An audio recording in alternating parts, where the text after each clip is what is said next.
खुलुमबाय फरायसा लोगो नोंथांमोन गोदान मोनसे भिडिअ नोंथांमोन गासैखौबो बरायनाय जाबाय। स' फरायसा लोगो नोंथांमोन दिनै जा नोंथांमोननि साइन्स एग्जाम दंमोन बे साइन्स एग्जामनि पेपारखौ आं नायनानै नुबाय बेवहाय माखासे मेकिं कुइसनबो फैनाय दङ आरो मेकिं कुइसन फैदोंब्लाबो बेवहाय बांद्राय गोरा कुइसन फैयाखै। फ्राय पेपारा बुंनो थांबा मिडियाम एभारेज बिदिनो फैदों, बांद्राय गोराद्रायबो नङा, बेनिफ्राय इजिद्रायबो होआखै। दा बेबायदि पेपारा मोजाङानो जादों। बेनिफ्राय दा आं नोंथांमोननो बे भिडिअ होनो नागिरदों बेवहाय अपसनेल कुइसननि एन्सारफोरखौ होगोन। दा बे जाबाय नोंथांमोना फार्स्ट बेवहाय नुनो मोनदों जेनेरेल साइन्स दिनैनि सानाव जानाय बे पेपारा। बेनिफ्राय साबेसे फरायसा बिथांमोना लेटार मार्क लाखिनो हागोन बिथांमोना कमेन्ट्सआव फोरमायहरदो आरो साबेसेया बेसेबां लिरखो बेसेबां मोनगोन बेफोरखौबो कमेन्टनि गेजेरजों फोरमायनानै हरदो। बेनिफ्राय दा बेवहाय सेक्सन ए सेक्सनयाव नोंथांमोना नुनो मोनदों बेवहाय क बाहागो बेवहाय गेबें फिननायखौ सायख'नो होदों। दा बेवहाय सोंदों सोंलुआ गाहायनि मोनफ्रोम सोंनायनि मोनब्रै फिननाय होनाय दं, मोनब्रैनि मादाव मोनसेल' गेबें फिननायखौ सायख'ना दिहुननो होदों।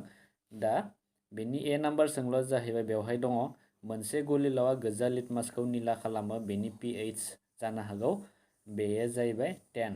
बे अपसन 4खौ नोंथांमोना लिरखादों जानांगौ, बेबो इजि।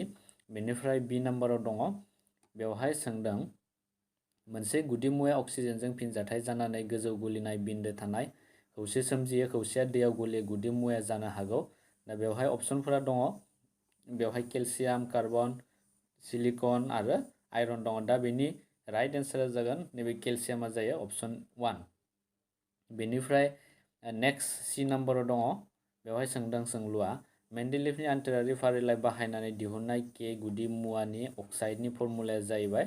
दा के गुदि मुवाजों अक्साइडनि फर्मुला लिरनो होदों, बेखायनो दा नैफोर जाबाय रं फर्मुला। बेवहाय जा होनाय के जों अक्साइडनि फर्मुला होदोंब्लाबो नैफोर फर्मुलाया गोरोन्थि, बेखायनो दा बेनि राइट अपसना जाहैगोन नैबे नाम्बार 2आ जाहैगोन राइट अपसन। बेनिफ्राय नेक्स्टआव नैबे जाबाय बानायनाय कुइसन।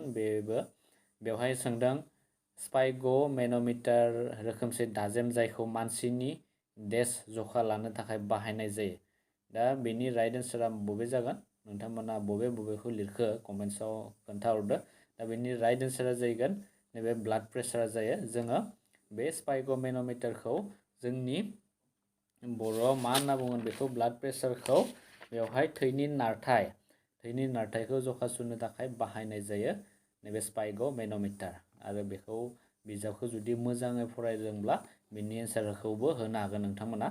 बेनिफ्राय नेक्स्ट सोंलुआ जाहैबाय इ नाम्बाराव दङ बेवहाय लाइफांनि बारायनायखौ बन्द खालामनाय हर्मना। बेवहाय दङ अपसन 1आव दङ अक्सिन, जिबारलिन, साइटोकाइनिन, बेयाव दङ एब्साइसिक एसिड। दा बेनि राइट एन्सारा जाहैगोन नैबे 4 नाम्बारा जायो एब्साइसिक एसिडआ जायो।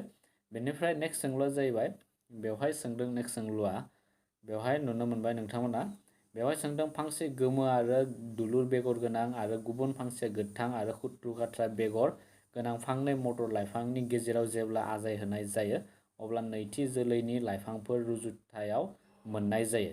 दा बेनि राइट एन्सारा जाहैगोन नैबे नाम्बार 3, बे 9:3:3:1 बे जाहैगोन नैबे नाम्बार 3आ कारेक्ट एन्सार। बेखौ नोंथांमोना लिरदोंब्ला बेवहाय मार्क्स मोननो हागोन। बेनिफ्राय नेक्स्ट जि नाम्बाराव दङ बे सोंलुआ जाहैबाय गंसे खंसार लेन्सनि सिगाङाव बबे थावनियाव नोजोर मुवा दोनोब्ला नोजोर मुवानि थार सायखं मोनगोन। दा बेवहाय दङ जोबनो गैयै जानथाय अपसन 1आव दङ। बेनिफ्राय लेन्सनि गाहाय फकासाव 3 नाम्बाराव दङ फकास जानथायनि 2 फान जानथायाव। दा बेनिफ्राय आरो 4 नाम्बाराव दङ लेन्सनि सोरां मिरु आरो गाहाय फकासनि गेजेराव। दा बेनि राइट एन्सारा जाहैगोन नैबेखौ होनो नांगोन नोंथांमोना नैबे 3 नाम्बार बे जायो फकास जानथायनि 2 फान जानथायाव थामहिनबा एट वाइस अफ द फकेल लेंथ। बेनि एन्सारा बे जाहैगोन। बेनिफ्राय नेक्स्ट सोंलुआ जाहैबाय बेवहाय सोंदों द फर्मेशन अफ रेइनबो। द फर्मेशन अफ माने जायख्लं सोमजिनाया माबोरै जायो, साननि बबे दिगाव जायो। बेवहाय अपसनफोरा दङ साननि एखे दिगाव सोमजियो, नाम्बार 2आव दङ साननि उल्था दिगाव सोमजियो, बेनिफ्राय 3आव दङ साननि दिगनि सायाव सोनारा, बेनिफ्राय नाम्बार 4आव दङ गोजौनि मोनसेबो नङा। दा बेनि राइट एन्सारा जाहैगोन अलवेज जों मिथिखायो जे जायख्लङा नैबे साननि उल्था दिगाव सोमजियो बेखौ लिरनो नांगोन नैबे नाम्बार 2 आ जाबाय राइट एन्सार बेनिफ्राय नेक्स्ट सोंलुआ जाहैबाय बेवहाय सोंदों दा SI unit of electric charge is नैबे मोब्लिब चार्जनि एसआइ सानगुदिया बेवहाय दङ कुलुम भल्ट बेनिफ्राय वाट दङ बेनिफ्राय आरो बिथिं जुल दङ दा बेनिनो राइट एन्सारा जाहैगोन नैबे कुलुमा जायो मोब्लिब चार्जनि एसआइ सानगुदिया जाहैबाय कुलुम बेनिफ्राय भल्टआ जाबाय थाखाथि फाराग पटेनशियल डिफारेन्सनि बे एसआइ सानगुदि आरो वाटआ जाहैबाय पावार बे गोहोनि सानगुदि आरो गुबुन फारसेथिं नैबे जुलाबो बे वार्क डान थामहिनबा बे खामानि मावनायनि सानगुदिखौ जोङो जुलजों फोरमायनाय जायो दा बेफोर मोनसेबो नङा नोंथांमोना नैबे मोब्लिब चार्जनि एसआइ सानगुदिखौ कुलुमखौ लिरनो नांगोन कुलुमा जागोन कारेक्ट एन्सार बेनिफ्राय नेक्स्ट सोंलुआ जाहैबाय जे नाम्बार बेयाव सोंदों जे नाम्बाराव सोंदों गाहायनि बबेया सोलिबोथा नङि सक्तिनि फुंखा दा बेवहाय दङ अपसनफोराव दङ बेगेन्थाइ दा बेयाव बेगेन्थाइ जनजाग्रा दङ बेनिफ्राय नाम्बार 2 दङ बिदुङारि गोहो दारिमिन दङ बेनिफ्राय नाम्बार 3 दङ हाइड्र गोहो दारिमिन आरो बेथिं दङ नाम्बार 4 आव सानारि सक्ति दा बेनि राइट एन्सारा जाहैगोन नैबे नाम्बार 4 आ जाहैगोन बे जाबाय सानारि सक्ति बे जायो कारेक्ट एन्सारा बेनिफ्राय बे जाबाय सेक्सन ए आव थानाय सुज द कारेक्ट एन्सारमोन आरो बेखौ नोंथांमोना मोजां मार्क्स फुल एन्सार जुदि कारेक्ट लिरनो हादोंब्ला बेखौ मोजां मार्क मोननो हागोन बेनिफ्राय सेक्सन बी आवबो बेफोरबायदि सोंलुफोर फैदों बांद्राय गोरा सोंलु फैयाखै बेनिफ्राय बेवहाय दङ गाहायनि रासायनारि फिनजाथायनि थाखाय समानसु समानथाय लिरनो होदों दा समानसु समानथायखौ नोंथांमोना हाखादों जानांगौ इजि हाइड्रजेन प्लास क्लरिन लोगो नांनानै हाइड्रजेन क्लराइड सोमजियो नोंथांमोना मा लिरनाय बेनि एन्सारखौ कमेन्ट्स बक्सआव लिरनानै हरदो बेनि इकुवेसनखौ समानसु खालामनाय इकुवेसनखौ लिरनानै हर बेनिफ्राय बेथिं दङ नाम्बार 3 दङ धातु मोनसेनि बिदिन्थि हो जाय धातुआ बिदुंनि खम दैदेनग्रा स' बेबो इजियानो सोंलुआ नोंथांमोना बेनि फिननायखौ मा होदोंमोन कमेन्ट्सआव लिरनानै हर बेनिफ्राय नैखौथ' नोंथांमोना आखिनो हाया बे जाबाय कमेन्ट्सनि गेजेरजों बेखौ फोरमायहरनाया गोब्राब बिउटानन खौसेनि दाथाय सावगारिखौ आखिनो होदों बेबो इजि बांद्राय गोरा नङा बेनिफ्राय 5 नाम्बाराव दङ जिनारि बोखारनाया मा बेबायदि सोंदों दा बेबो नैबे जाबाय बे 1 लाइन बेवहाय बांद्राय 1 मार्क्सल'सो दोङो बेखायनो नोंथांमोना बेखौ 1 लाइन बा 2 लाइन जानो हायो बेनि एन्सारा नोंथांमोना बिजाबाव जा दङ बेबायदि लिरब्लानो जागोन बेबो आं बेनि एन्सारखौ बुंथ'ला बेनिफ्राय नैबे रोखोमा मा बेफोरबो डाइरेक्ट कुइसनाव गैया बेफोर मेकिं कुइसन बानायनाय सोंथि बेनिफ्राय बिथिं दङ नाम्बार 6 आ दङ रोखा नुथायनि खमसिन जानथाया मा बेखौ नोंथांमोना कमेन्ट्सआव फोरमायहरदो बेनि एन्सारखौ मा होदों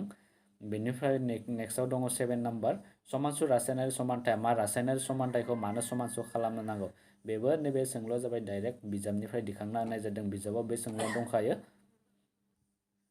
बेनिफ्राय नेक्स्ट सोंलुआ जाबाय एसिडनि दैलाव गोलैलाव मानो मोब्लिब दैदेनो स' बेफोर गासैबो बिजाबाव थाखानाय सोंथि आरो बेफोरनि भिडिअफोरखौ होखानाय दङ दा जायफोर फरायसा बिथांमोना बे चेप्टार वाइज होनाय कुइसन एन्सार नट्स बे साइन्सनि बेफोरखौ जुदि नायाखैब्ला बेफोराव थांनानै एन्सारखौ चेक खालामफिननानै नायनो हायो आरो जायफोर थाखो 10 आव फरायफुबाय थानाय बिथांमोनाबो बेफोर भिडिअफोरखौ नायाखैब्ला प्लेलिस्टआव चेप्टार वाइज नट्स एन्ड कुइसन एन्सार होखानाय दङ बेफोरखौ नायनानै नोंथांमोना दानिफ्रायनो प्रिपारेसन खालामनो हायो मेट्रिकनि थाखाय बेनिफ्राय पेपारा बांद्राय गोरा जायाखै नैबे 2022 मायथाइनि जा HSLC साइन्सनि पेपार बांद्राय गोरा नङा बेनिफ्राय आसा खालामो नोंथांमोना गासैबो मोजां मार्क्स लाखिनो हादों आरो माबाफोर सोंनांगौ दङब्ला नोंथांमोना कमेन्ट सेक्सनाव लिरनानै कमेन्ट्सनि गेजेरजोंबो सोंहरनो हागोन स' बांद्राय गोरा कुइसन फैयाखै नैयाव मोनसे नार्भेस सेल बेवहाय सावगारि आखिनो होदों स' बे सावगारिखौ मोजाङै आखिनानै बेफोरनि मुंखौ मोजाङै लिरनो हायोब्ला बेवहायबो फुल मार्क्स मोननो हागोन स' गेजेर गेजेर बेबायदि बानायनाय सोंलुबो दङ आरो बानायनाय सोंलुफोरखौ होदोंब्लाबो बांद्राय गोरा सोंलुखौ होनाय जायाखै बुंनो थाङोब्ला पेपारा बांद्राय गोरा नङा स' आसा खालामो उननि गोदान मोनसे भिडिअ नोंथांमोन गासैखौबो लोगो मोनफिनगोन थेंक इउ फर वाचिं